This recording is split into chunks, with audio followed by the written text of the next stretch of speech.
वह शब्दों की प्रार्थना को पसंद करते हैं कि बहुत अच्छे शब्द बोले जाएंगे तो यह प्रार्थना बड़ी प्रभावशाली है, यह प्रार्थना बहुत आशीष देगी। कुछ लोग सोचते हैं कि ब्रदर दिनाकरण के यहाँ प्रार्थना कराने से हमको आशीष मिलेगी। कुछ लोग बेनिहिन की प्रार्थना पर विश्वास करते हैं। कुछ लोग विभिन्न विभिन्न प्रकार के सेवकों से प्रार्थना कराना पसंद करते हैं। अच्छी बात है, यह कोई बुरा नहीं कि आप अपनी प्रार्थना का विषय किसी व्यक्ति विशेष के साथ बांटते हैं। यह बहुत अच्छा है, प्रभावशाली है, और आपका विश्वास किसी भी प्रकार से प्रार्थना पर है, यह ठीक हो सकता है। लेकिन मेरे प्रियो, बहुत अच्छी बात इस बात में है कि कई प्रार्थना केंद्रों पर विश्वास करने से प्रार्थना नहीं सुनी जाती, लेकिन वास्तविक रूप से परमेश्वर के साथ यदि हमारा संपर्क बना हुआ है, वास्तविक रूप से हम परमेश्वर के साथ रहते हैं, तब हमारी प्रार्थना सुनी जाती है।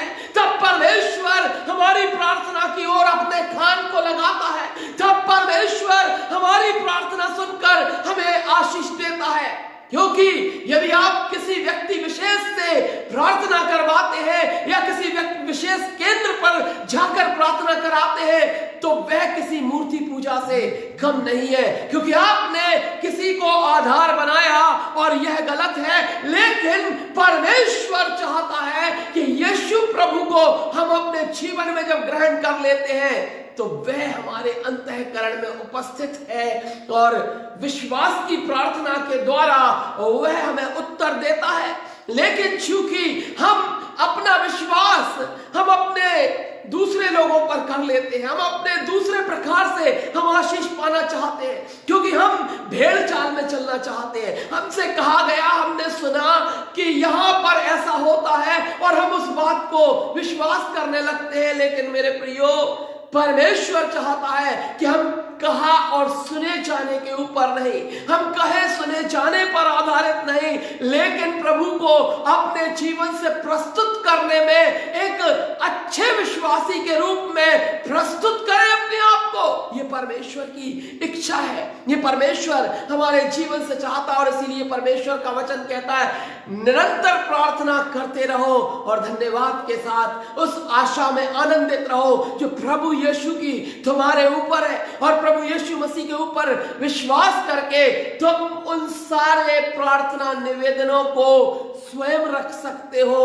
और परमेश्वर किसी प्रार्थना में शब्दों का मोहताज नहीं होता। मेरे प्रियो, एक बार की बात है, इंग्लैंड के अंदर एक फैक्ट्री में एक मजदूर काम करता था, और वो जो मजदूर जहां काम करता था उस फैक्ट्री के सामने एक चर्च था, और वह उस चर्च में जाने लगा।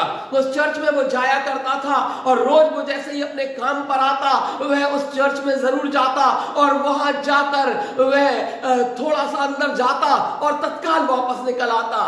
चर्च बेरर सोचने लग गया कि ये व्यक्ति रोज आता है और थोड़ी सी देर में वापस चला जाता है। वह सोचने लगा, और वह ठीक है भाई, अपनी अपनी इच्छा है, अपनी सहूलियत के अनुसार वो व्यक्ति अपना समय देता है, और बहुत थोड़े से समय में वो वापस चला जाता था। एक बार उसने चर्च बेरर ने उससे पूछा कि भाई तुम्हारा नाम क्या है? बोले मेरा नाम साइमन है और मैं सामने एक फैक्ट्री में काम करता हूं। उन दोनों की मित्रता हो गई। चर्च बेरर से वो रोज मिलता, रोज वो आता, प्रार्थना करता और चला जाता। उसने पूछा कि तुम जाते हो और इतनी जल्दी वापस आ जाते हो? बोले कुछ नहीं, मेरा ये परमेश्वर के साथ संपर्क है, मेरा प्रभु के साथ संपर्क है, मैं यहाँ हाजिरी देने आता हूँ। और बोले कहते क्या हो, क्या प्रार्थना करते हो? बोले कभी समय आएगा तो जरूर बता दूंगा, मुझे बहुत सारे अच्छे शब्द बोलना नहीं आते, लेकिन मैं जाता हूँ प्रभु के पास। एक रोज की बात है, खतरे का सायरन आज उस फैक्ट्री में बज रहा था। उस फैक्ट्री का मजदूर साइमन आज चर्च में नहीं आया। चर्च बेरर चूंकि उसका मित्र बन चुका था, वह सोचने लगा क्या बात हो गई, आज वह साइमन क्यों नहीं आया? और खतरे का सायरन भी बज रहा है, खतरे का हूटर इस फैक्ट्री के अंदर बज रहा है। उसने विचार किया कि जाकर पूछ लेना चाहिए, जाकर पता करना चाहिए, आखिर साइमन आज क्यों नहीं आया, क्या कोई दुर्घटना घटी है? और वह गया तो पता चला कि वहां पर एक ऊंची क्रेन से बहुत भारी सामान गिरा, और उस सामान के गिरने के द्वारा कुछ मजदूर मर गए, और साइमन भी उनमें से एक है। यह बात सुनकर मैं दुखी हुआ और दुखी होकर मैं आकर वापस बैठ गया। कुछ समय के बाद भूल चूक हो गई, बात आई गई हो गई, लेकिन एक रोज साइमन वहां पर खड़ा दिखाई दिया। साइमन आया तो उसने पूछा, भैया साइमन, हमने तुम्हारे बारे में सुना था कि तुम मर गए हो, तुम्हारा एक्सीडेंट हो गया है। बोले हाँ, एक्सीडेंट हो गया था और मुझे कोमा में मैं चला गया, मुझे डॉक्टर ने मृत घोषित कर दिया। और लेकिन किसी प्रकार से जब मैं मेरे ऊपर में वजन गिरा तो मैं क्या देखता हूं कि मैं एक खाली सुरंग के अंदर चला जा रहा हूं। बहुत अंधेरी सुरंग है और उस सुरंग के अंदर मैं चला जा रहा हूं। तभी मुझे श्वेत परिधान पहने हुए एक श्वेत वर्ण व्यक्ति मिला और उसने मुझसे कहा, Simon, I am Jesus, you go back. अभी तुम्हारा समय नहीं हुआ, तुम वापस जाओ। और साइमन ने बताया उस चर्च बेरर को कि मैं तुम्हें बताना चाहता हूं, तुमने मुझसे पूछा था कि तुम जाकर छोटी सी प्रार्थना करते हो और बहुत कम समय में वापस चले जाते हो, वो प्रार्थना क्या है? तो उसने बताया, मैं कहता था, oh lord Jesus, I am Simon, save me, care me. इतनी सी प्रार्थना मेरी होती थी और वह प्रार्थना प्रभु निश्चित रूप से सुनता था, क्योंकि प्रभु ने मुझसे कहा, आई एम जीसस। हाँ, वह कहता था, मैं साइमन हूं। आज यीशु ने उससे कह दिया, मैं जीसस हूं, तुम वापस जाओ, तुम पर मेरी कृपा हुई है, तुम्हें जिंदा रहना जरूरी है। मेरे प्रियो, प्रभु यीशु मसीह आपके शब्दों का मोहताज नहीं। मैं इस घटना को बताकर आपको बताना चाहता हूं, यह घटना कोई काल्पनिक नहीं, लेकिन रीडर डाइजेस्ट नाम की किताब में एक बार प्रकाशित हुई। यह वास्तविक घटना थी और इस घटना के अंदर जो सबसे बड़ी बात है वो ये निकल कर आती है कि प्रभु यीशु मसीह आपके शब्दों को नहीं सुनता, लेकिन आपके भावों को देखता है, आपके विश्वास को देखता है, आपके अंतःकरण को देखता है कि प्रभु के साथ आपका प्रेम कितना है, प्रभु के साथ आपका जुड़ाव कितना है, प्रभु के साथ आप कितने रेगुलर हैं, कितनी रेगुलर आपकी उपस्थिति परमेश्वर के साथ है। तब रेगुलर परमेश्वर आपके साथ उपस्थित रहता है। नियमित उपस्थिति जब प्रभु की आपके जीवन में होती है तो प्रभु आपका चिंता करने वाला परमेश्वर है, वह आपके ऊपर अनुग्रह करने वाला परमेश्वर है, वह आपकी प्रार्थनाओं को सुनता है और उन प्रार्थनाओं का समय अनुसार उत्तर अवश्य देता है और आपके हित में देता है। मेरे प्रियो, लेकिन आवश्यकता है कि आपका संपर्क परमेश्वर से हो। याकूब उसका 5वां अध्याय उसके 15 वचन को हम लोग देखेंगे। याकूब 5 अध्याय उसके 15वें वचन को, जहां पे इस प्रकार लिखा हुआ है, और विश्वास की प्रार्थना के द्वारा रोगी बच जाएगा। प्रभु हमसे कौन सी प्रार्थना चाहता है?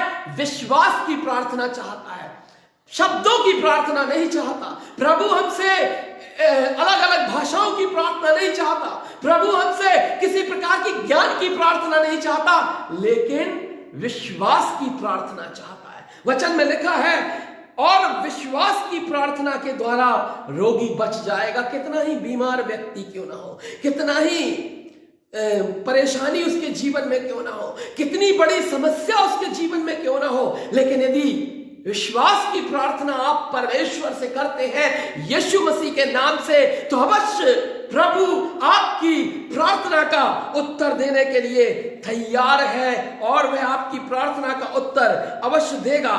लेकिन आवश्यकता है तो इस बात की कि हम विश्वास की प्रार्थना करें, और यही आज संदेश का आधारभूत वचन है कि तुम विश्वास के द्वारा प्रार्थना करो। तो इस पहाड़ से कहो कि उखड़ के समुद्र में जा गिरे, तो ऐसा हो जाएगा। लेकिन ऐसा क्यों नहीं होता? क्योंकि हम प्रार्थना शब्दों में करते हैं, हम प्रार्थना ऊंचे स्वर में करते हैं, हम प्रार्थना तमाम प्रकार से करते हैं, लेकिन विश्वास से यदि हम प्रार्थना नहीं करते तो हम कहीं भी प्रार्थना करवाएं, किसी से भी प्रार्थना करवाएं, किसी भी वचन योद्धा से प्रार्थना करवाएं, किसी भी प्रार्थना योद्धा से प्रार्थना करवाएं, लेकिन वह प्रार्थना जब तक प्रभावशाली नहीं हो सकती, जब तक उस प्रार्थना के अंदर यह विश्वास नहीं होगा कि यीशु मसीह मेरे साथ है। और इसीलिए मेरे प्रियो, परमेश्वर का वचन यशाया 41 अध्याय के 10वें वचन में कहता है, मत डर। क्यों कहा? क्योंकि प्रभु कह रहा है विश्वास कर, मत डर। विश्वास कर, मुझ पे विश्वास कर। तूने मुझे उद्धारकर्ता के रूप में ग्रहण कर लिया है, तूने मेरे साथ आलिंगन कर लिया है, अपने आप को मुझे सौंप दिया। फिर मत डर, क्योंकि मैं तेरे साथ हूं। इधर उधर मत ताक, क्योंकि मैं तेरा परमेश्वर हूं। मैं तुझे दृढ़ करूंगा और अपने धर्म में दाहिने हाथ से तुझे संभाले रहूंगा। मेरे प्रियो, मैं बताना चाहता हूं, आपको स्मरण कराना चाहूंगा कि जब आज से 23 साल पहले प्रभु यीशु मसीह को मैंने अपने उद्धारकर्ता के रूप में ग्रहण किया, उसके बाद मेरे सामने बहुत सारी विषम परिस्थितियां थी, लेकिन मैं परमेश्वर के वचन को देखता था और परमेश्वर का वचन बातें करते हुए हर जगह मुझसे कहता था, मत डर क्योंकि मैं तेरे साथ हूं, इधर उधर मत ताक क्योंकि मैं तेरा परमेश्वर हूं।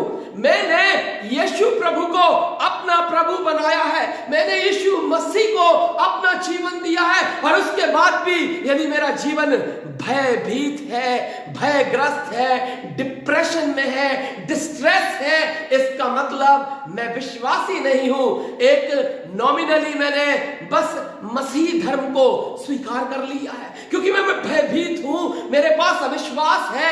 मैं घर से निकलते समय सोचता हूं कि जाने मेरे साथ कुछ गलत हो जाएगा। लेकिन मेरे प्रियो, 27 जनवरी 1997 को जब मैंने यीशु मसीह को ग्रहण किया, बहुत डर था, बहुत परेशानी थी, बहुत समस्याएं थी, विखंडन था, तमाम प्रकार की ऐसी प्रॉब्लम्स मेरे जीवन में थी। लेकिन जो ही यीशु मसीह को ग्रहण किया, एक सकारात्मक ऊर्जा से मैं भर गया और मुझे सदा ये महसूस होने लगा कि मेरे साथ मेरा यीशु मसीह हमेशा खड़ा हुआ है और वह मेरे आगे चल रहा है, और मुझे कोई गति नहीं हो सकती, मुझे कोई प्रताड़ित या पराजित नहीं कर सकता, क्योंकि मेरा प्रभु मेरे साथ है और वह सर्वोपरि। He is my supreme power and I trust on Jesus Christ. He saves me. हमेशा वो मुझे बचाता है, हमेशा वो मेरे साथ रहता है। और परमेश्वर का वचन व्यवस्था विवरण 31 अध्याय के 8वें वचन के अनुसार कहता है, मैं तेरे आगे आगे चलने वाला तेरा परमेश्वर यहोवा हूं, मैं न तुझे धोखा दूंगा न छोड़ दूंगा, इसलिए मत डर, तेरा मन खच्चा ना हो। और मेरे प्रियो, परमेश्वर का दास यहोशू जब आगे बढ़ रहा है, जब वह जा रहा है उस प्रतिज्ञात देश के लिए, तो परमेश्वर का वचन कहता है कि जहां जहां तू जाएगा, तेरा परमेश्वर यहोवा तेरे संग संग रहेगा। This is the word of God. ये परमेश्वर का वह सत्य वचन है जिस पर हम विश्वास करते हैं।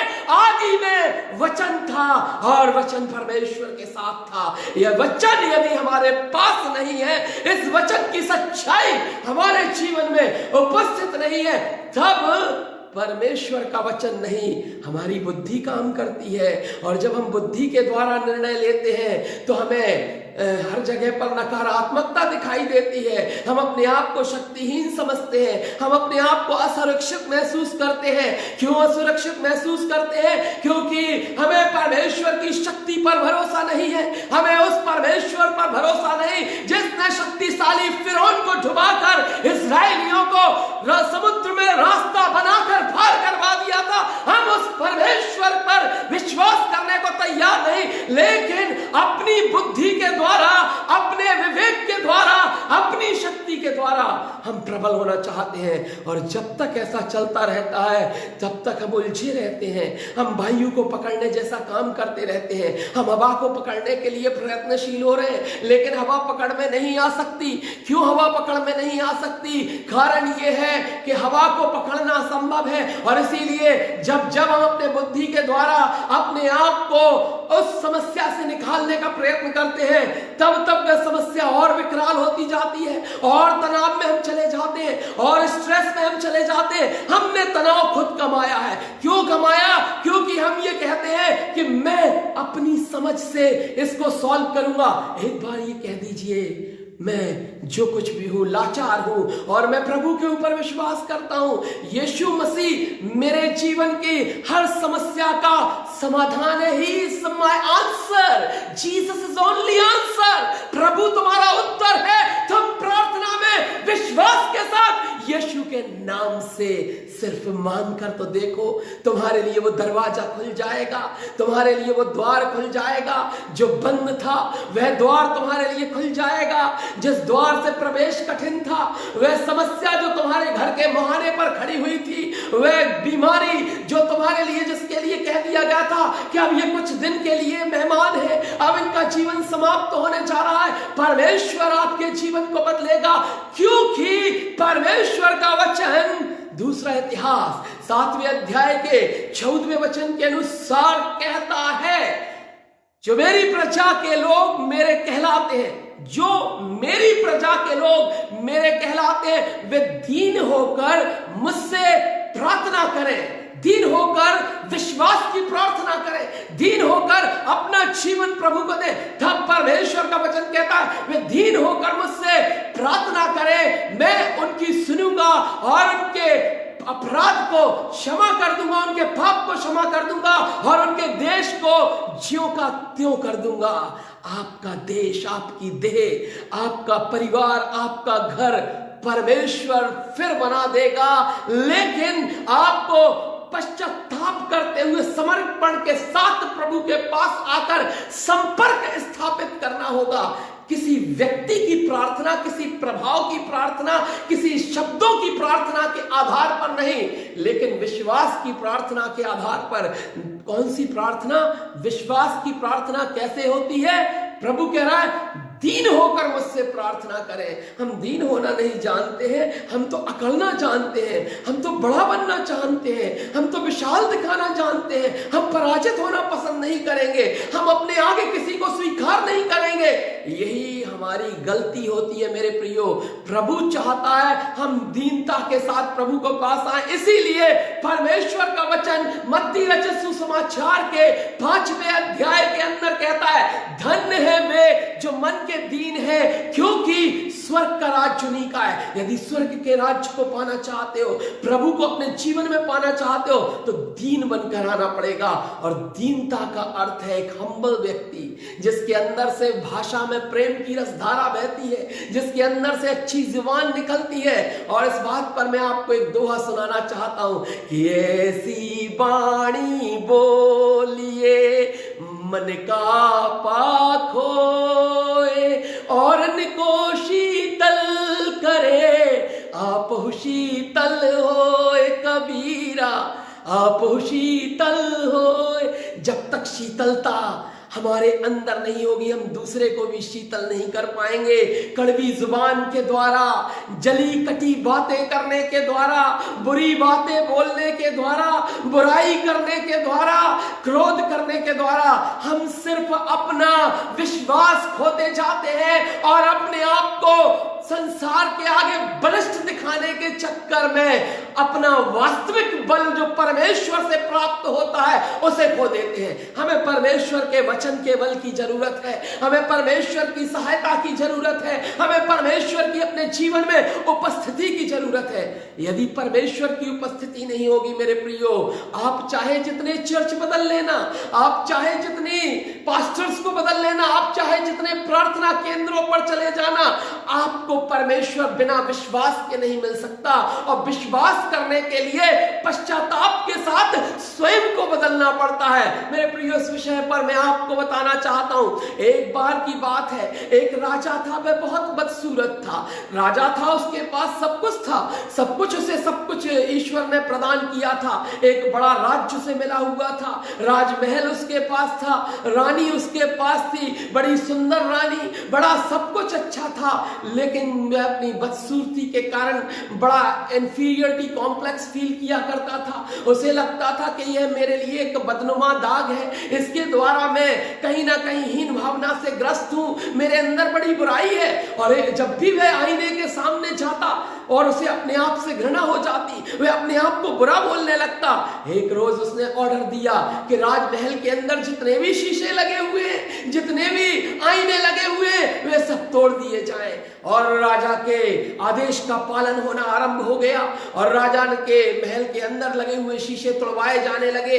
यह खबर रानी तक पहुंची, क्योंकि रानी तो महिला है और महिलाओं को शीशों से बहुत प्यार होता है, आईनों से बहुत प्यार होता है। रानी तत्काल पहुंची, राजन ये क्या करवा रहे हैं, राजन आपने ये क्या कर दिया, ये आईनों को क्यों तोड़वा रहे हैं। बोले आईनों का टूटना बहुत जरूरी है। जब भी मैं इनके सामने आता हूं अपनी शक्ल देखकर मुझे स्वयं से घृणा होने लगती है। ये आईने अच्छे नहीं है, ये आईने मेरे लिए अच्छे नहीं है, ये आईने मुझे परेशान करते हैं, मेरी शक्ल को मुझे देखना पड़ता है और मैं अपनी शक्ल से प्रेम नहीं करता। तो रानी ने कहा शक्ल आईनों को तोड़ने से तो नहीं बदल जाएगी, आईने नहीं, यदि अंदर की शक्ल को सुधार लो राजा तो आपको ये बुराई नहीं लगेगी। अपने आप को सकारात्मक बना लो, बी पॉजिटिव। जो परमेश्वर से मिला है उसमें प्रसन्न चित्त हो जाओ। जैसा जो प्राप्त हुआ है उसके लिए धन्यवाद दो।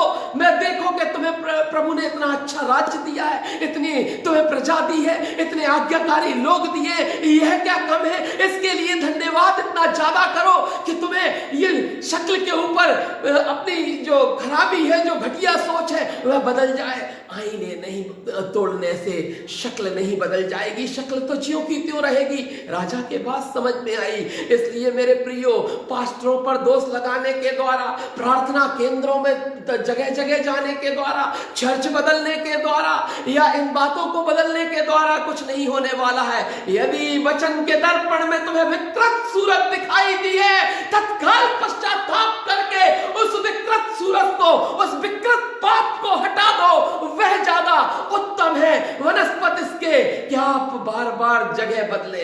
जगह बदलने से परमेश्वर नहीं मिलता है, और ना ही अच्छे शब्दों से परमेश्वर मिलता है, ना सौंदर्य से परमेश्वर मिलता है, ना तमाम प्रकार की इन प्रतिष्ठाओं से परमेश्वर मिलता है। मेरे प्रियो, परमेश्वर विश्वास से मिलता है, और विश्वास करने के लिए पश्चाताप के साथ ये कहना होता है, मैं विश्वास करता हूं कि मैं पापी इंसान हूं, इस पृथ्वी पर मैं पाप के द्वारा सृजा गया, लेकिन यीशु प्रभु को अपने उद्धारकर्ता बनाने के द्वारा, यीशु के लहू को स्वीकार करने के द्वारा आज मैं अपनी रक्तम धमनियों के अंदर अपने डीएनए के परिवर्तन को देखता हूं।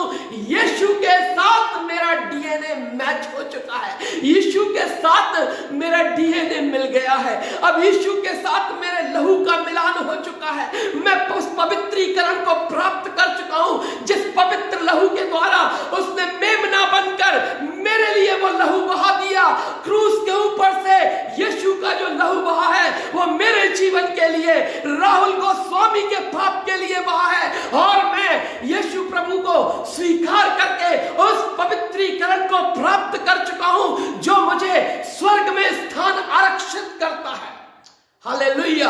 परमेश्वर यह बात आपसे कह रहा है कि आज आपके जीवन के अंदर प्रभु की उपस्थिति यदि नहीं है, आपने उस लहू के पवित्रीकरण को अपने अंदर महसूस नहीं किया, तब वह विश्वास आपके पास नहीं आ सकता, क्योंकि आपका विश्वास मौखिक है, आपका विश्वास सांसारिक है, आपका विश्वास रिचुअल्स के आधार पर है, आपका विश्वास चर्च जाने से है, आपका विश्वास लोगों से प्रार्थना कराने से है, लेकिन आपका विश्वास यह नहीं कि मुझे डरने की जरूरत नहीं, क्योंकि यीशु मसीह की उपस्थिति मेरे साथ हमेशा रहती है।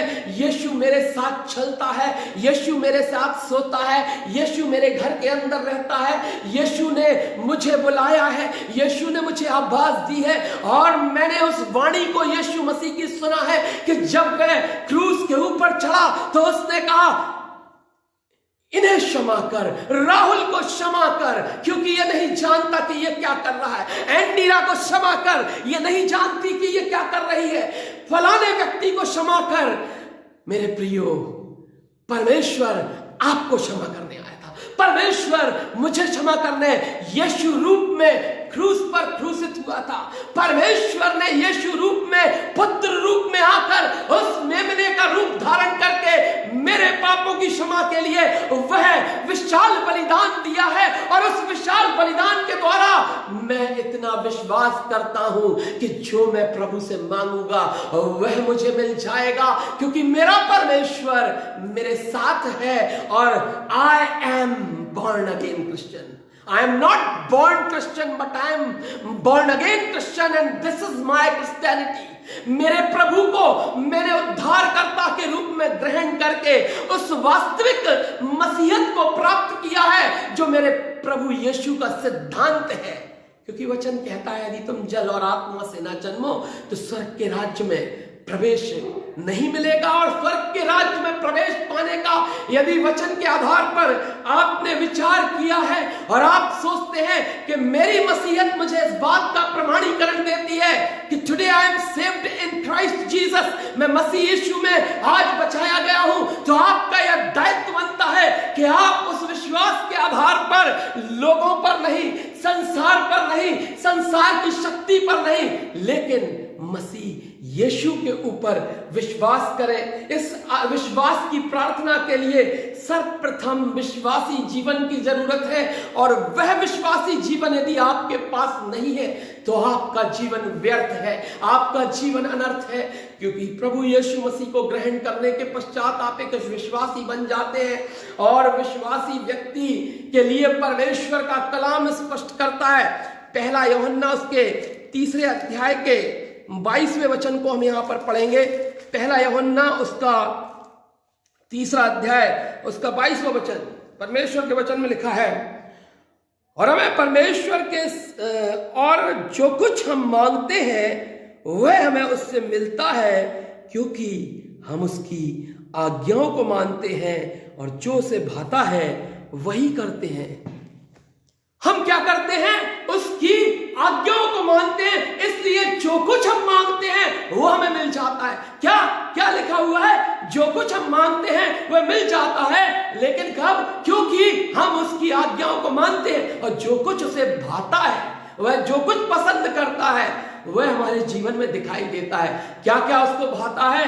हमारा धन्यवाद देना उसे भाता है। सदा हम धन्यवाद से भरे रहे, सदा हमारे जीवन में धन्यवाद हो, सदा हमारे जीवन में परमेश्वर के वचन के प्रति आदर हो, वह वचन हमारे अंदर हो। कैसे आएगा वो वचन?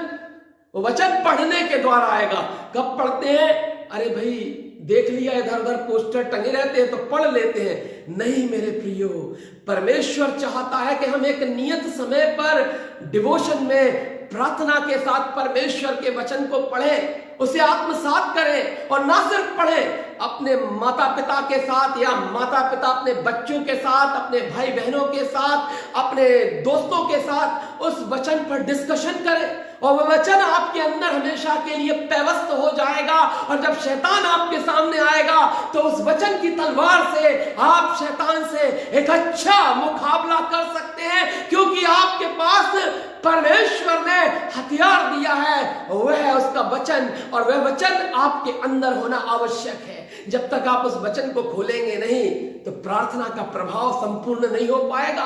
प्रार्थना का प्रभाव संपूर्ण जब होगा जब वो परमेश्वर का वचन आपके अंदर कारगर होगा, और वह वचन जब आप बोलते हैं, वह वचन जब आप बार बार रिपीट करते हैं, जब आपके सामने समस्याएं आती हैं, जब आपको लगता है आज घर में मेरे ग्रोसरी नहीं है, आज घर में मेरे राशन नहीं है, तब आप ये कहते हैं कि यहोवा मेरा चरवाहा है, मुझे कोई घटी ना होगी। परमेश्वर उस वचन को सुनता है और वह अपने वचन की प्रतिज्ञा के अनुसार आपके घर के किचन में राशन भेजने के लिए प्रतिबद्ध हो जाता है। He is committed, वो आपके लिए प्रतिबद्ध है इस बात के लिए कि मेरा भक्त मेरे वचन के अनुसार मुझसे बात कर रहा है और वह आपकी प्रार्थना को सुनकर उसकी आपूर्ति करता है, क्योंकि आपने कहा है कि यहोवा मेरा चरवाहा है। God is my shepherd, वह मेरा चरवाहा है, मुझे कोई घटी नहीं होगी। वह मेरे लिए सब कुछ पूरा करने को तैयार है, वह मुझे सब कुछ देने के लिए तैयार है, वह मुझ पर सर्वस्व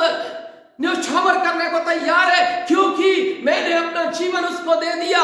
मेरे प्रियो, इस्राएल में एक परंपरा हुआ करती थी कि जब लोग दासत्व से छूटते थे तो वे कहते थे कि हमें कहीं नहीं जाना, हमें दासत्व में ही रहना है, और वह बंधुआ हो जाते थे और उनके कान में एक सुतारी छेद दी जाती थी। हमने यीशु प्रभु के नाम से वो सुतारी छिदवा ली है और हम यीशु की दहलीज पर उसके बंधुआ बन चुके हैं। हमारी अपेक्षाएं उससे प्राप्ति की नहीं है, हमारी आशा, हमारा विश्वास सिर्फ धन्यवाद के साथ परमेश्वर के चरणों पर रहना है, जिसमें निस्वार्थ भाव से हमारा परमेश्वर हमें गवाही देने के लिए प्रेरित करता है, अपने वचन को प्रचारित करने के लिए प्रेरित करता है, प्रार्थना करने के लिए प्रेरित करता है, क्योंकि ये उसको भाता। और क्या भाता है?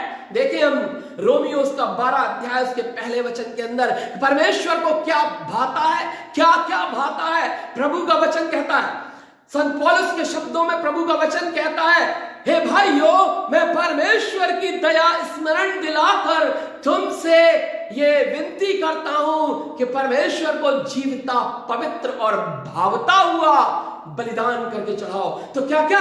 जीवित और भावता हुआ बलिदान, पवित्र बलिदान, जीवित बलिदान। जीवित बलिदान तो तब आप चढ़ा सकेंगे जब आप स्वयं जीवित होंगे, क्योंकि जब आप संसार में जन्म लेते हैं तो एक मृतक के रूप में चलते फिरते हैं। आपकी सांसें तो चलती हैं, लेकिन आपकी आत्मा मृत है, क्योंकि वो सत्यता को नहीं जानती। और जब आप यीशु प्रभु को ग्रहण करते हैं तो वह आपके नथनों में पवित्र आत्मा का श्वास फूंककर आपको नवजीवन प्रदान करता है, और उस जीवन के द्वारा आप अपने आप को परमेश्वर के योग्य बनाते हैं। मेरे प्रियो, जब आप एक भावता हुआ बलिदान चढ़ा देते हैं तब परमेश्वर की उपस्थिति आपके अंदर आ जाती है।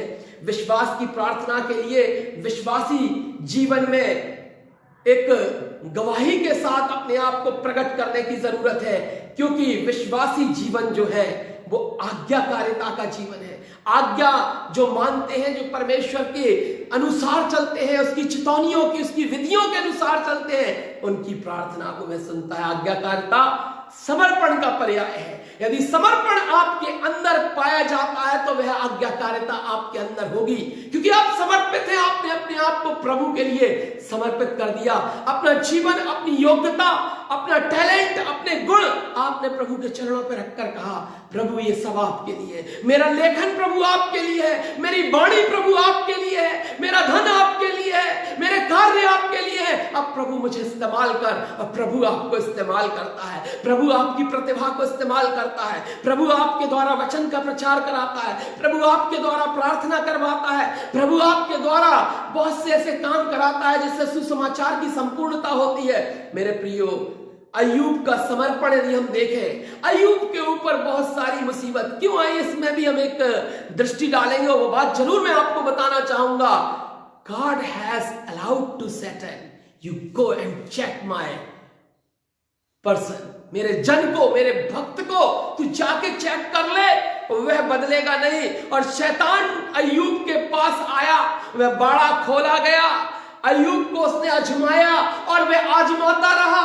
वह आजमा रहा था, वह बीमार हो गया। वह आजमा रहा था, उसके शरीर पर फपोले निकल आए। वह आजमा रहा था, उसके हाथी घोड़े, उसके ऊंट सब कुछ तबाह हो गया। वह आजमा रहा था, उसकी पत्नी उसे छोड़कर चली गई। वह आजमा रहा था, वह शैतान उसके पीछे पड़ा हुआ था, लेकिन अय्यूब निरंतर धन्यवाद दे रहा था। अय्यूब के मुंह से आलोचना नहीं निकल रही थी। और उसकी पत्नी भी कहती है कि अब तो तू निंदा कर दे परमेश्वर की, तो ये शैतान तुझे छोड़ देगा, यह तेरे पीछे इसलिए पड़ा है। लेकिन वह कहता है कि मैं तो वो सुतारी छिदवाया हुआ बंधुआ हूं जिसने ईश्वर को अपना जीवन दे दिया। अब जो भी हो, जैसा भी हो, हर परीक्षा से मैं गुजरने के लिए तैयार हूं। हर परिस्थिति में मैं परमेश्वर का धन्यवाद करते हुए उसकी महिमा को बढ़ाने के लिए तैयार हूं, क्योंकि मैंने तो जीवन प्रभु को दे दिया। इस पर मेरा कोई अधिकार ही नहीं है, इस पर मेरा कुछ अधिकार नहीं बचा, क्योंकि मैंने सर्वस्व प्रभु के हवाले कर दिया है।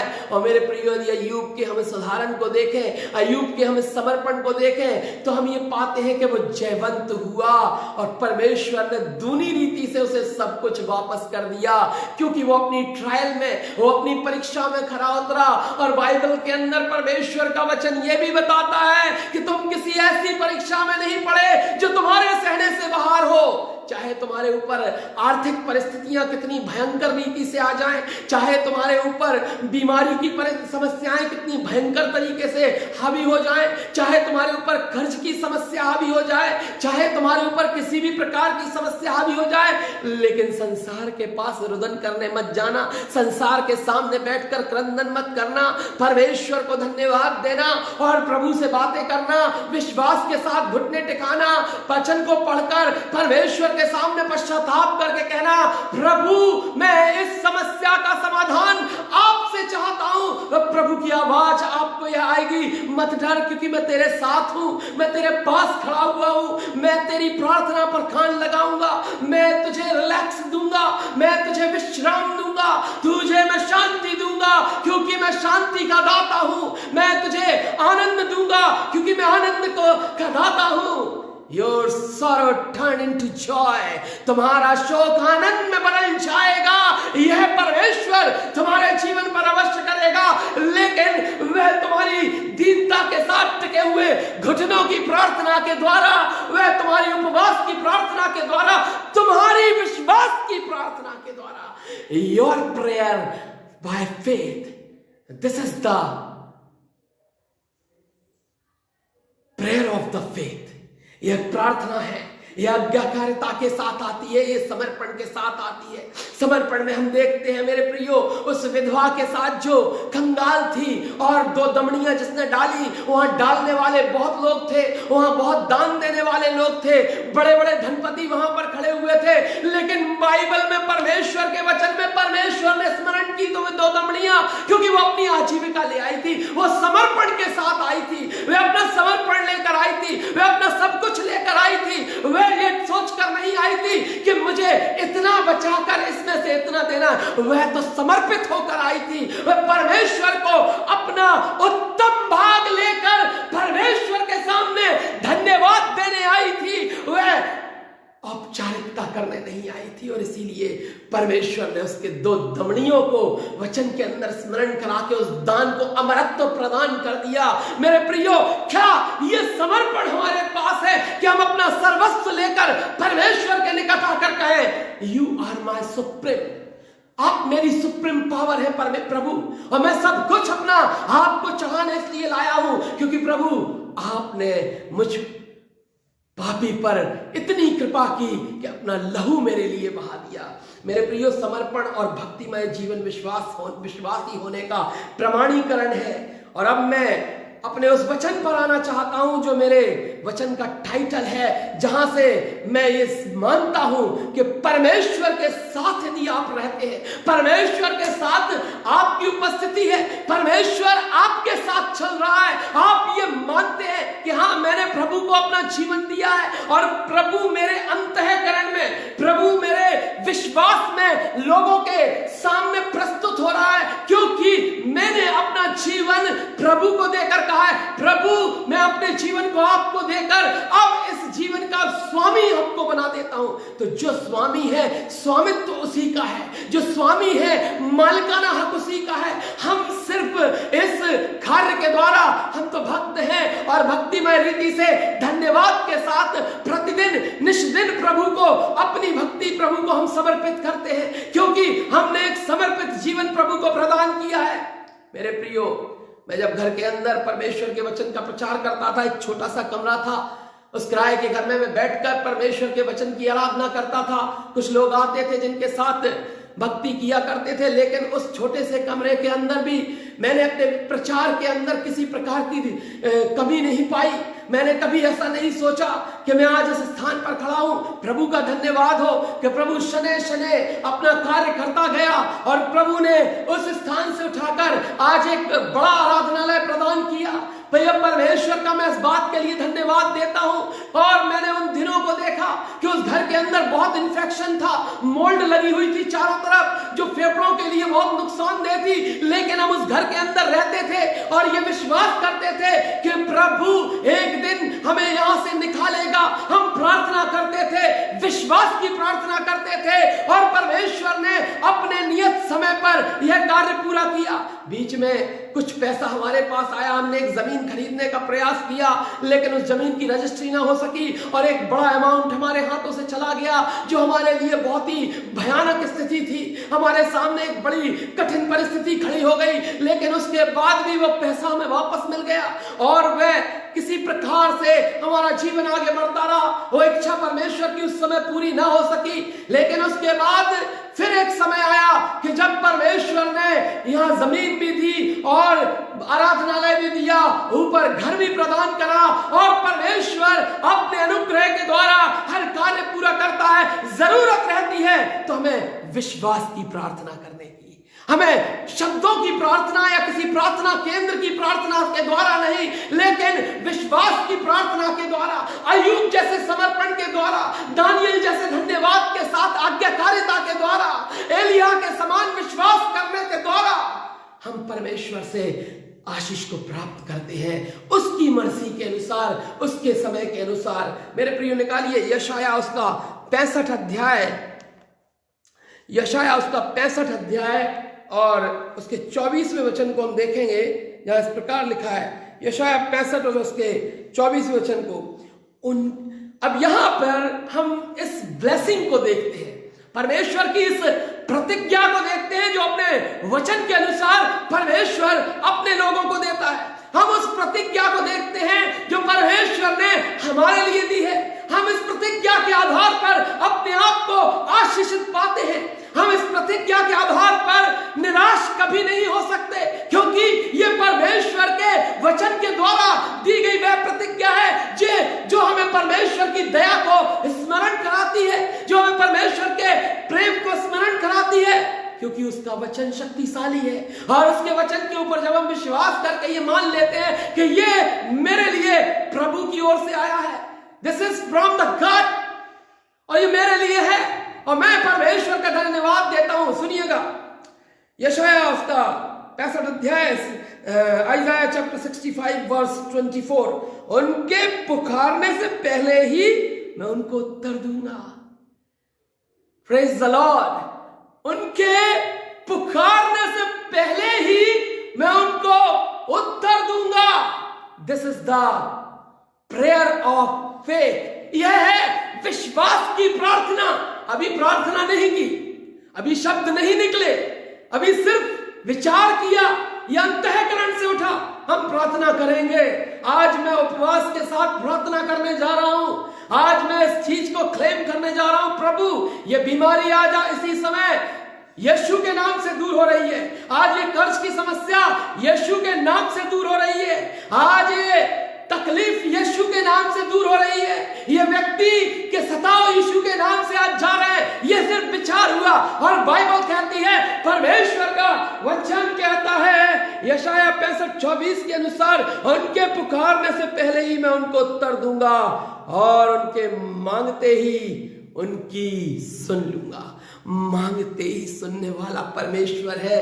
बस आपको उसे अपने जीवन में सदा बनाए रखना है, और उसे बनाए रखने के लिए पाप से खाली होकर प्रभु को अपने हृदय में स्थान देना है। प्रभु आपको बहुत ऐसे आशीष दे। आइए हम प्रार्थना करें, विश्वास की प्रार्थना करें, और यह विश्वास की प्रार्थना आपके जीवन में, मेरे जीवन में आज मिरेकल करने जा रही है।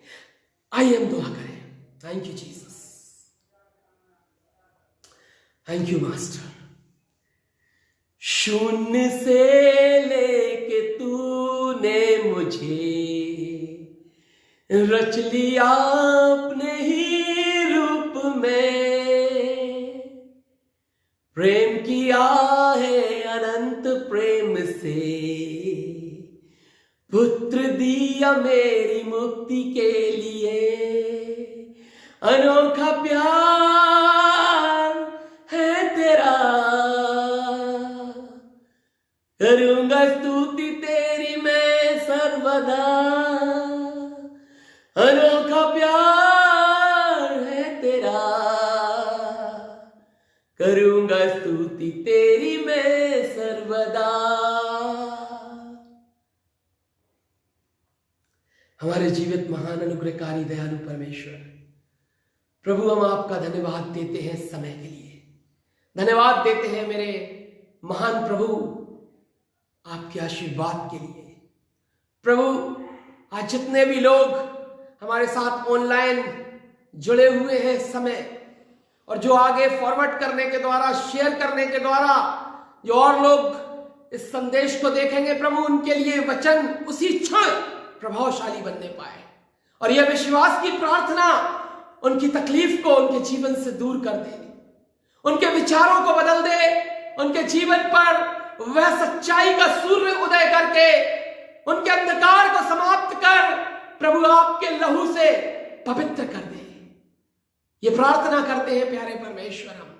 हम प्रभु प्रार्थना करते हैं कि आप अपने महान प्रेम के द्वारा, अपने बड़े आशीर्वाद के द्वारा प्रभु हर एक सुनने वाले जन को, जो संदेश को सुन रहा या सुनेगा या सुनता है, प्रभु आप उनमें से हर एक को अपनी बड़ी आशीष से माला माल कर दीजिए प्यारे परमेश्वर।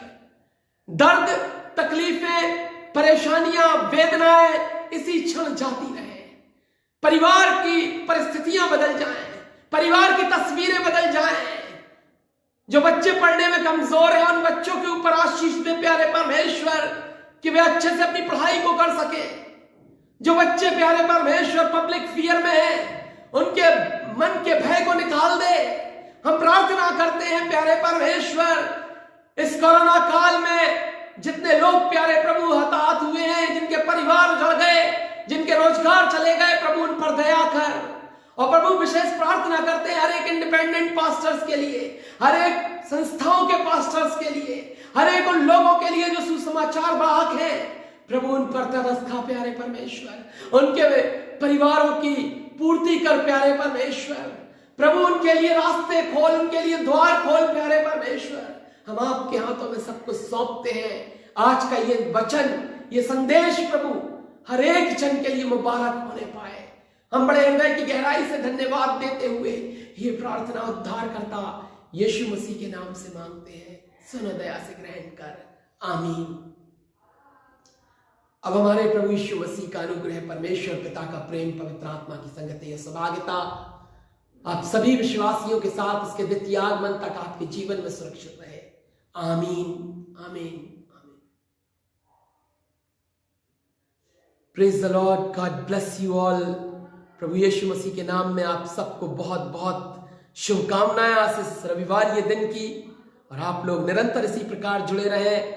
और पास्टर राहुल गोस्वामी नाम का एक हमारा पेज है फेसबुक पे, आप उसे लाइक करें, शेयर करें। और हमारा यूट्यूब चैनल सदा का आनंद, उसे आप सब्सक्राइब करें। और हमारी जो मिनिस्ट्री है वो इन दिनों में हमारे पास फाइनेंशियल रिसोर्स नहीं है। आप इस मिनिस्ट्री को उठाने के लिए, इन कार्यों को आगे बढ़ाने के लिए अपने आप को प्रार्थना के साथ तैयार करें, विश्वास की प्रार्थना के साथ तैयार करें। God bless you all. Praise the Lord.